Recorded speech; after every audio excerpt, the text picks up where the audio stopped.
There you are, standing in the produce aisle, picking up a watermelon and putting it back down. And then you're picking up another one, turning it over in your hands. Maybe you press your thumb against the skin. Maybe you knock on it once, twice, listen to some sound you are not entirely sure how to read. And right there in the produce aisle, the person next to you does the same thing. Neither of you really knows what you are looking for. You both just grab one and hope. That is not a small thing. A good watermelon, the kind that is heavy with juice and sweet all the way through, is not cheap. You can pay $8, $10, sometimes $12 for one. And you carry it home, you cut it open, and it is pale. It is white near the rind. It is barely sweet. It feels like a punishment for doing nothing wrong. Now, I want to tell you something. There is a method, not a trick, not a guess, a real way to read a watermelon before you cut it. 5 specific things you look at and feel right there in the store that will tell you almost exactly what is inside. And once you know them, you will never again reach for the wrong one. The cost of learning this? Nothing. The time it takes? Under 2 minutes per melon. That is the part that should make you think a little, because people have been eating watermelons for thousands of years, and the farmers who grew them, the market women who sold them, the grandmothers who brought them home for summer, they all knew how to read one. That knowledge did not disappear. It just stopped being passed on. People in the city started trusting the label. Pre-cut samples behind plastic wrap, a sticker that says seedless, sweet, ready to eat, and the knowledge that used to live in someone's hands got left behind. I will bring it back for you today. My name came to me from my father, who got it from his father before him, Tanaka, Hiroshi Tanaka. I spent the first 40 years of my life in a Satoyama village in the mountains of Japan. Satoyama. I use this word often, so let me say it plainly once. It means the land between the mountain forest and the flat farmland below, where people lived close to both, where the growing season was short and nothing was wasted. We grew cucumbers, daikon, burdock, and in the low, flat plots closer to the valley, melons. My grandfather selected melons by hand every summer of his life. He taught my father taught me. I never once saw either of them cut open a melon that disappointed. Now, I put together a written guide called Washitsu. Everything I know about keeping a home, a garden, and a kitchen the old way, adapted so it works in a modern American house. Watermelons are one small corner of a much wider knowledge. How to store summer fruit, how to keep a root vegetable from going soft, how to read what fresh really looks like before the price tag tells you what to think. The link is in the description if you want it. This kind of knowledge belongs in more hands, not fewer. That is why I keep sharing it here. If what I teach is useful to you, press subscribe. There is more of this coming and I do not plan to stop. One thing I want to ask you, and I hope you will answer in the comments. When you pick a watermelon at the store or the farmer's market, what do you usually go by? The thump, the weight, the label? Or do you just pick the one that looks right and hope for the best? Tell me. I read every comment that comes in. Now, what most people do when they pick a watermelon is they try to feel ripeness without understanding what ripeness actually is in this fruit. That is where everything goes wrong. A watermelon does not ripen after you pick it. This is the single most important fact about this fruit, and almost nobody treats it that way. A banana will ripen on your counter. An avocado will soften in the bag on the way home. But with a watermelon, that will not happen. The moment it is cut from the vine, what you have is exactly what you are going to get. No more sugar will develop. No more juice will build up inside. The ripening is finished the second that stem is severed. This means that every system people use to judge a watermelon at the store, the squeeze, the sniff, the look at the color of the outer stripe, only works if you know what you are actually measuring. You are not looking for potential. You are reading evidence. Evidence that was locked in before that melon ever arrived at the store. The farmers in my valley understood this. My grandfather would say, "The melon tells you the truth, but only if you know the language." You have to learn to read what already happened out in the field, weeks before you ever touched the fruit. So the 5 things I am going to show you are not predictions. They are records. Each one is a mark left by the growing process, by sun and water and time on the vine, that you can read with your eyes and your hands in under 2 minutes. When you know how to read them, you stop guessing. You start knowing. The first 2 marks are the ones most people walk right past without a second thought, and they happen to be the most reliable of all. Now let's just flip the watermelon over. Not the top, not the striped side everyone looks at first. The bottom, the side that sat on the ground for weeks while the fruit was growing. That is where the first mark lives, and it is the most honest thing the melon will ever show you. It is called the field spot. In Japan, we called it the ground patch, the place where the belly of the melon rested against the soil while the sun worked on the other side. You see, every watermelon has one. The question is not whether the spot exists. The question is what color it is. If that spot is white, pure white, or a very pale yellow white, put the melon down. That fruit was picked too early. It came off the vine before the sugars had time to concentrate, before the flesh had time to deepen. White means it was in a hurry to get to the store, not in a hurry to finish ripening. The growers who do this are not doing anything wrong exactly. They are managing shelf life. But you are not managing shelf life. You are feeding your family. Those are different problems. The spot you want is yellow, not a faint cream color.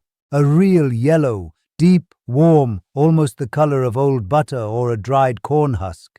In my grandfather's melon patch on the valley floor, we would check this spot the way a carpenter checks a joint. You crouch down, you look, you do not guess. A deep yellow field spot means that melon spent real time on the vine.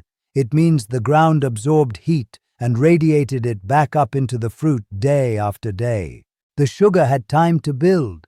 The flesh had time to turn that deep red that holds juice all the way to the rind. Some melons will show an orange field spot. That is even better. Orange means the fruit sat long and the contact point caramelized slowly over weeks. When you see orange, you are looking at a patient melon. Pick it up. The size of the spot matters too. A spot about the size of your palm, 4 to 5 inches across, is a good sign. Smaller than that, and the melon may have been turned or moved during growing, which some commercial operations do to make the rind more even. A melon that was constantly rotated often has a paler, smaller ground patch and less reliable sweetness. The old farmers never rotated their melons. They let the fruit choose its own position and stay there. That is point 1, the starting mark of our journey. Now keep the melon in your hands because point 2 is right next to the stem, and it is just as easy to miss. Look at the stem end, not the belly button side, but the top, where the stem was attached to the vine. There will be a small curl of dried tendril very close to where the stem meets the fruit. This is the secondary vine shoot, a little curling arm of the plant that grew right alongside the melon as it developed. Some people call it the pig's tail. My father called it the signal vine because that is exactly what it is. When that tendril is green, still alive, still holding its color, the melon was picked before it was ready. The plant had not yet sent the signal. A watermelon ripens from the inside out, and the tendril nearest the fruit is one of the last things the plant lets go of. When the melon is truly done, the plant withdraws. It stops pushing resources into that fruit, and the tendril, no longer fed, dries up and turns brown. A brown, dry, slightly brittle tendril next to the stem means the vine finished its work. The melon finished its work. The plant let go willingly. A green tendril means someone made that decision for the plant before it was ready to make it. Now, I want to be plain about something. You will not always find the tendril intact at the store. Sometimes it breaks off during handling or shipping. When the tendril is missing entirely, do not count it against the melon. Move to your other checks. But when it is there, it is one of the most reliable signals of the 5. My grandfather trusted the tendril above almost anything else. He said a vine does not lie, only people do. Look at the spot, look at the tendril, and then, still at the stem end, check for the 3rd point. The stem scar itself. Let's take a closer look at its condition. The small circular mark where the stem was cut or pulled free from the fruit. Press it very lightly with your thumb. A ripe melon will have a stem scar that is slightly sunken and completely dry. The skin around it will feel firm, and the center of the scar will have no give, no softness, no residual moisture. Dry and slightly concave. That is what you want. If the stem scar is raised, if it feels a little proud of the surrounding skin, if there is any softness or slight tackiness to it, the fruit may have been picked very recently and very early. The stem on a prematurely harvested melon sometimes leaves a raised, fleshy scar because the connection to the vine was still active and full of moisture when it was severed. You are not doing surgery. You are pressing with one finger gently for 2 seconds. But those 2 seconds will tell you something the price tag cannot. 3 checks, all close together. The field spot on the underside, the dried tendril beside the stem, the dry, sunken stem scar at the top. You have not thumped it yet. You have not looked at the stripes yet. And you already know more about that melon than the person who picked it up before you. The next 2 points are the ones that will settle any remaining doubt. And one of them you will feel more than see. Run your hand across the skin. Not a quick pass, a slow one. Palm flat, moving from the stem end down toward the belly, the way you would check a piece of lumber for smoothness before you commit to buying it. What you are feeling for is the surface texture, and what you are seeing at the same time is the quality of the striping. These 2 things, texture and stripe, are the 4th point, and they work together. A ripe watermelon has a dull skin, not shiny, not glossy, dull, almost matte, with a very slight roughness to it if you pay attention. The wax-like shine that you see on some melons in the store is not a sign of quality. It is a sign of immaturity. An unripe watermelon has a skin that reflects light cleanly, almost like a polished surface, because the outer rind is still thick and full of water and tightly sealed. As the melon ripens on the vine, that surface slowly loses its sheen. The skin toughens slightly, the outer cells dry a little in the field sun, and the reflection flattens out. My grandfather described it this way: a young melon wants to be noticed. A ready melon has nothing left to prove. He was talking about the shine, but he could have been talking about people. Now look at the stripes while your hand is still on the fruit. A good ripe watermelon has stripes with strong contrast. The dark green bands are genuinely dark, almost the color of pine needles, and the lighter bands between them are a true pale green or yellow-green, not a washed-out gray. When the contrast between the 2 is sharp and clear, the fruit matured evenly. When the stripes look faded, when the dark and light bands blur together into a uniform medium green, the melon either grew too fast with too much water and not enough sun, or it was picked so early that the pigment never fully set. The width of the stripes matters less than the contrast between them. Do not get distracted measuring. Look for the sharpness of the line where dark meets light. That edge should be clean. There is one more texture check worth making. Feel the skin where the stripes transition, right at that edge between dark and pale. On a fully ripened melon, you can sometimes feel the faintest ridge there, a nearly imperceptible raised line where the 2 pigment zones meet. It is subtle. You will not feel it on every melon, and its absence does not mean the fruit is bad. But when you feel it, you are holding a melon that ripened slowly and fully in field conditions. Slow growth, consistent sun, no rush. That ridge is a record of patience. Now set the melon on its belly in one hand, cradled, not gripped, and use the other hand to thump it. Not a tap, a thump. The middle knuckle of your middle finger, a firm strike to the widest part of the melon, the equator, and then you listen. A ripe watermelon sounds low and hollow, a deep resonant sound almost like a drum. The flesh inside is dense with juice, and that density vibrates at a low frequency when struck. Think of the difference between knocking on a solid wooden door and knocking on an empty wooden box. The box has air inside. The ripe melon has juice inside. It resonates. An unripe melon sounds higher in pitch, tighter, almost metallic in comparison. The flesh inside is still firm and starchy, not yet broken down into the juice-heavy sweetness that ripening produces. When you thump it, it does not resonate. It answers you with a harder, shorter sound. An overripe melon, and this is worth knowing, sounds almost dull and flat, not hollow, not resonant, dead. The flesh inside has started to break down, to soften, and in the worst cases to pull away from the rind, leaving air pockets that produce a strange, muffled thud. If you hear that flat, dead sound, put it down. The sound you want is the one in the middle, low, full, a real resonance that seems to come from somewhere deep inside the fruit. Thump 3 or 4 times if you need to. Train your ear.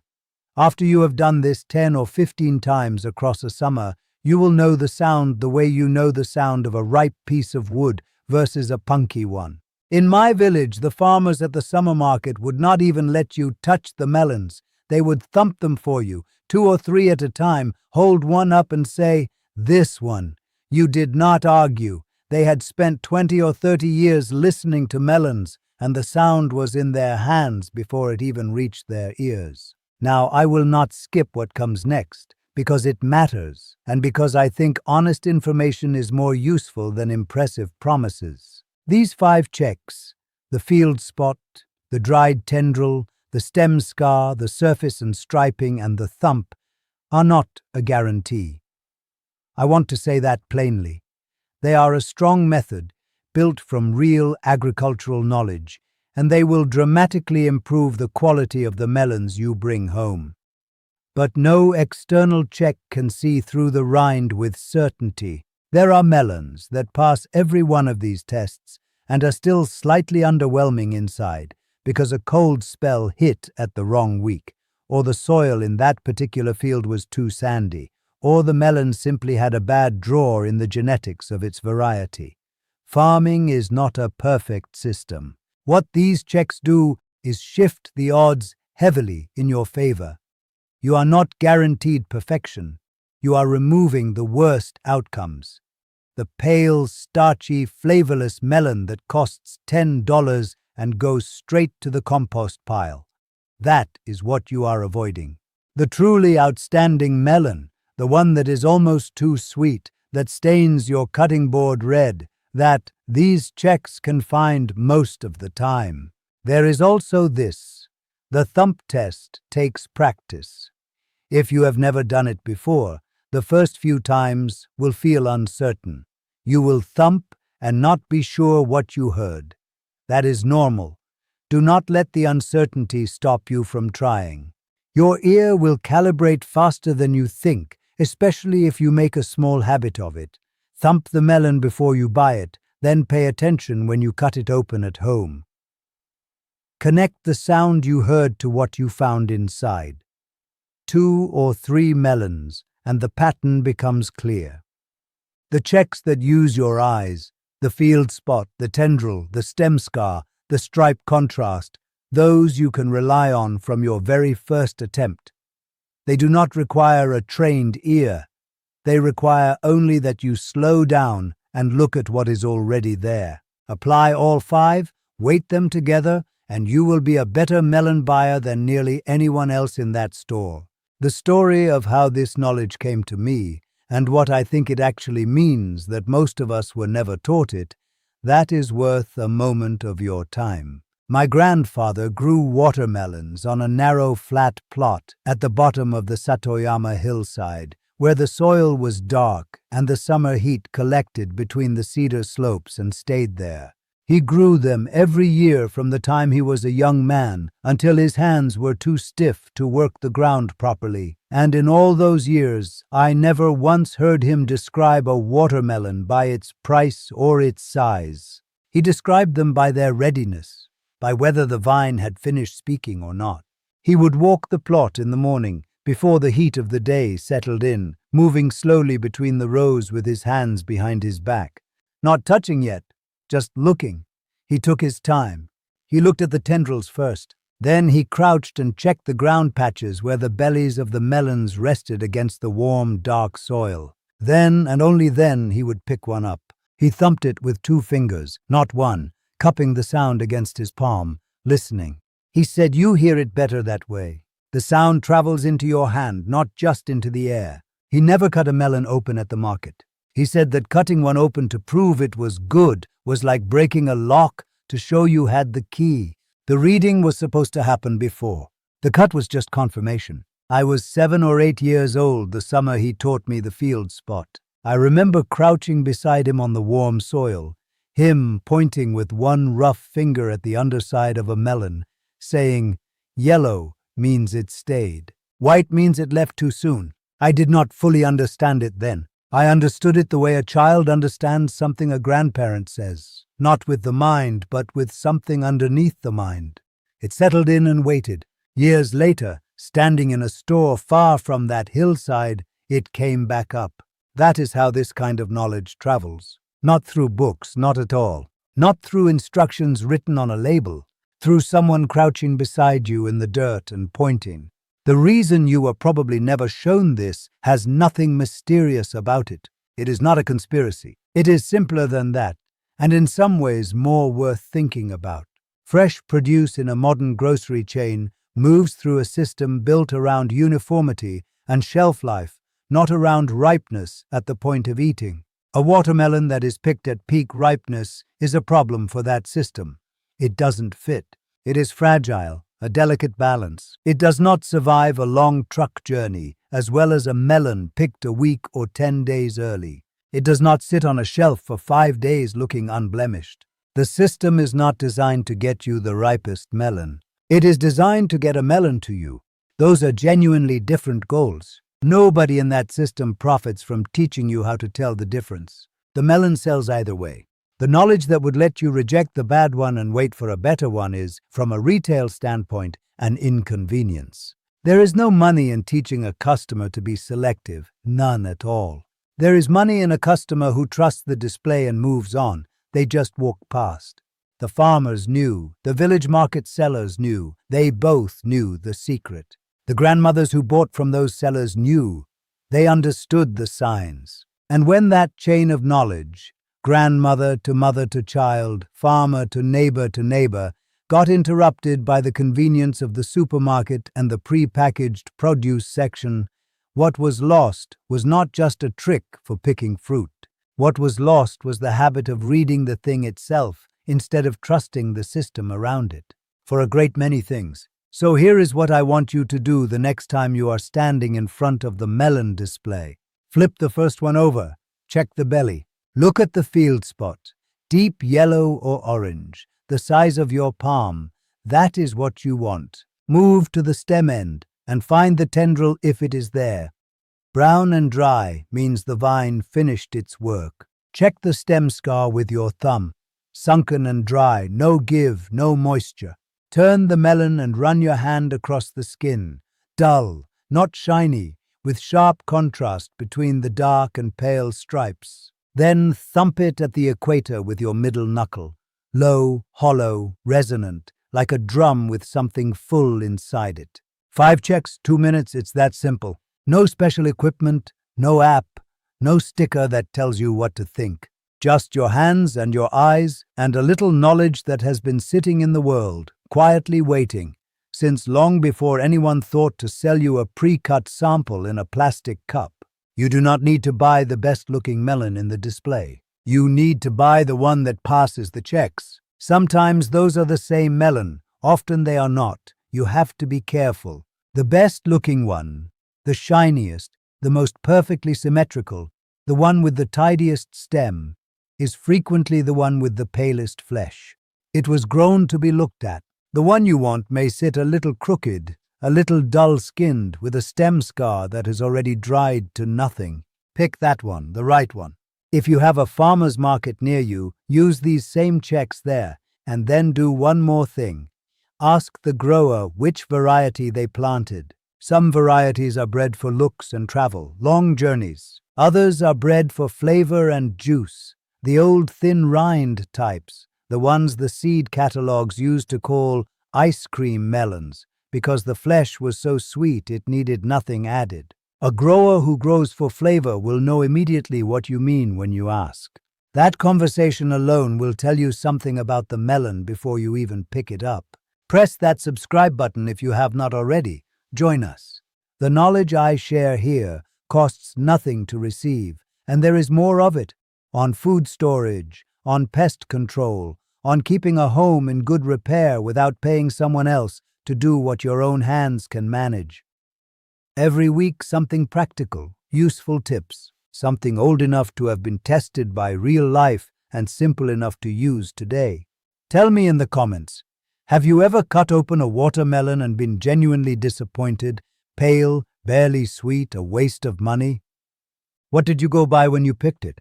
I'd like to hear from you. I want to know what people are actually doing out there, and I read every single comment.